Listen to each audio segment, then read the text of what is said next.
15년 전에 군산에서 발생한 살인사건의 피의자들이 최근 경찰에 붙잡혔는데요. 바로 숨진 남성의 전 부인과 내연남의 소행이었습니다. 네, 공소시효 만료를 25일 앞두고 붙잡힌 이 사건에 대해서 김기은 기자가 전해드립니다. 이게 어쩌면 미제 사건으로 그냥 끝날 뻔했던 거죠. 네, 그렇습니다. 공소시효가 만료되면 범죄 사실이 나중에 드러난다고 하더라도 이들을 처벌할 수 없습니다. 님이라는 글자에 점 하나를 찍으면 남이라는 말이 있는데요. 그런데 전 부인은 남들보다도 더했습니다. 20여 년의 세월을 함께하면서 슬하에 세 자녀를 뒀지만 헤어진 뒤 결국 내연남과 함께 전 남편을 살해하고 말았는데요. 사건의 내막을 취재했습니다.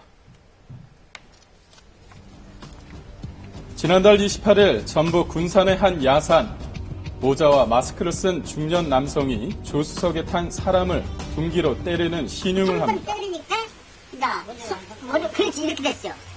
그러니까 나는 여기서 또 2번, 3번 때리는 거. 그리고는 한 여성과 함께 조수석에 있던 사람 모형을 옮깁니다. 지난 1998년 12월에 발생했던 전북 군산 살인 사건의 현장 검증입니다.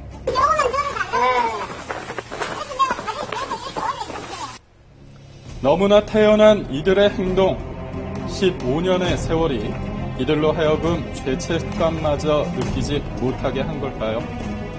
자칫 미궁에 빠질 뻔했던 이 사건의 피의자는 숨진 피해자의 전 부인 58살 신모 씨와 내연남 63살 채모 씨의 공소시효 만료를 불과 25일 앞두고 마침내 사건의 실체가 드러났습니다. 교통사고로 위장한 살해사건입니다.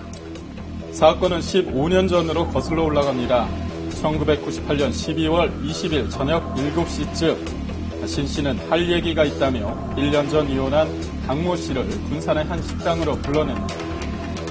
이혼하기 5년 전부터 다른 남자를 만나고 있었다는 신 씨의 말에 강 씨는 술을 마시고 이내 취해버립니다.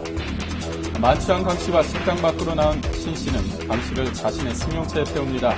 그리고 신 씨가 전화를 걸어 불러낸 사람은 그녀의 내연남 채 씨.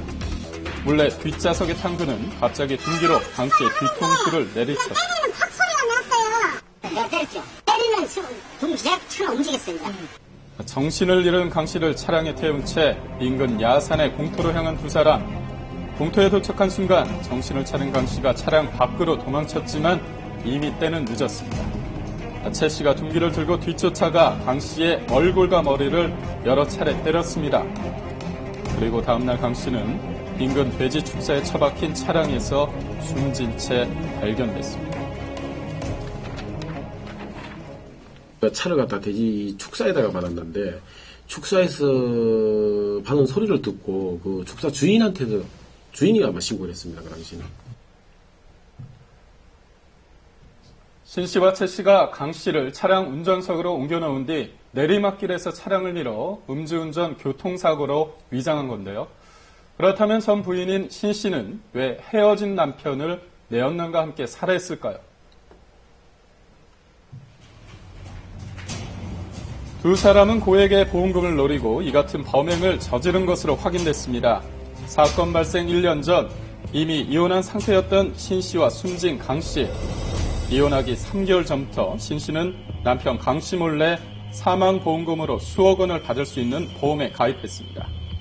그리고 신 씨는 내연남 채 씨의 빚을 갚기 위해 휴일을 택해서 남편을 살해했습니다. 휴일날 평일날보다 자고 나면은 3배 이상을 받는 그런 보험에 3개에 가입해 있었습니다. 교통사고로 끝났으면은 5억 7,500만 원을 수령하게 되죠. 사건 발생 당시 단순한 음주 교통사고로 보였지만 국가수는 강 씨의 두개골이 둔기에 맞아 함몰됐다며 타살 의혹을 제기했습니다. 경찰은 신 씨와 내연남 채 씨를 유력한 살인 용의자로 보고 수사에 나섰지만 두 사람의 알리바이가 뚜렷했고 직접적인 증거도 찾을 수 없었습니다. 당시 신 씨가 딸에게 자신과 함께 있었다는 거짓 증언을 하도록 했고 채 씨 역시 사건 현장에서 먼 곳에서 술을 마시고 있었다며 범행을 강력히 부인했던 겁니다. 누구보다도 제가 마음이 많이 아팠죠. 단점 설치고 너무 억울하니까. 분명 거기는 누구라도 심지어 나는 내를 증명하고. 영원히 미제로 남을 뻔했던 이번 사건은 15년 만에 뜻밖의 단서가 나오면서 해결의 실마리가 풀렸습니다. 지난 9월 경찰은 신 씨가 보험 사기에 연루됐다는 보험사 측의 제보를 받게 됩니다. 보험사하고 보험 치료 가능한데 입원 치료 받았다는 내용이에요. 신 씨의 보험 사기 사건을 파헤치던 경찰은 15년 전 사건 발생 당시 신 씨가 전 남편 몰래 보험에 가입한 사실을 확인했는데요. 통신 수사를 통해 범행 당시 신 씨와 함께 집에 있었다던 딸이 집에 혼자 있다가 밖에 있던 신 씨를 호출한 사실도 알아냈습니다.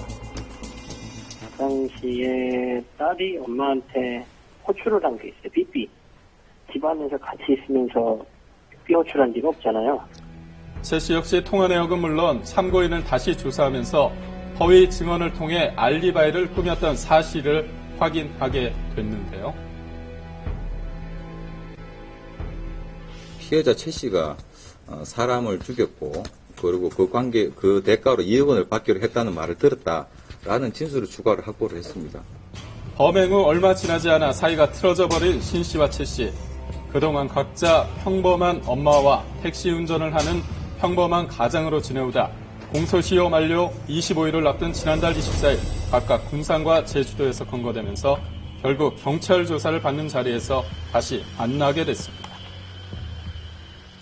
잡아가지고 다행이죠.